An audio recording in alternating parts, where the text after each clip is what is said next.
Assalamualaikum warahmatullahi wabarakatuh. Nama saya Romi Mafiro, NIM E 2019-2156, Prodi Ekonomi Syariah 4. Di video saya kali ini akan menanggapi tugas tentang tugas dan wewenang OJK. Video ini saya buat untuk memenuhi tugas dari Bapak Abdul Wadud Nafis selaku dosen pengampu mata kuliah Ekonomi Makro Islam.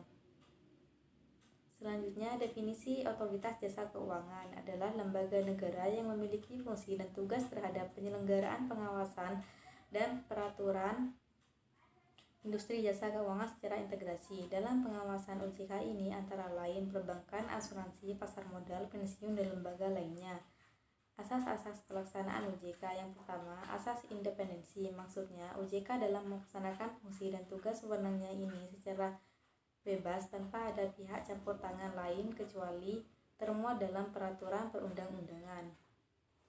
Yang kedua, asas kepastian hukum. Maksudnya dalam penyelesaian masalah dalam uji ini diarahkan sesuai dengan peraturan yang berlaku. Yang ketiga, asas kepentingan umum. Anggota OJK maupun nasabah OJK ini diperlakukan secara umum, tidak ada yang memihak. Yang keempat, asas keterbukaan. Secara terbuka, OJK ini memperlihatkan tugas dan wewenangnya kepada masyarakat secara umum. Yang kelima, asas profesionalisme. Orang-orang yang terlibat dalam OJK ini mempunyai kompetensi yang tinggi, jujur, dan bertanggung jawab. Yang keenam, asas integrasi. Orang-orang dalam OJK ini memiliki sifat yang jujur, amanah, dan tanggung jawab.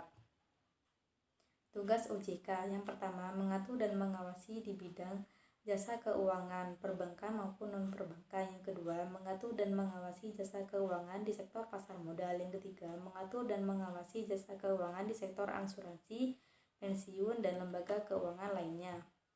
Selanjutnya, wewenang OJK. Yang pertama, menetapkan peraturan perundang-undangan di industri jasa keuangan. Yang kedua, membuat dan menetapkan peraturan tentang pengawasan industri jasa dan keuangan. Yang ketiga, membuat dan menetapkan kebijakan tentang pelaksanaan tugas OJK.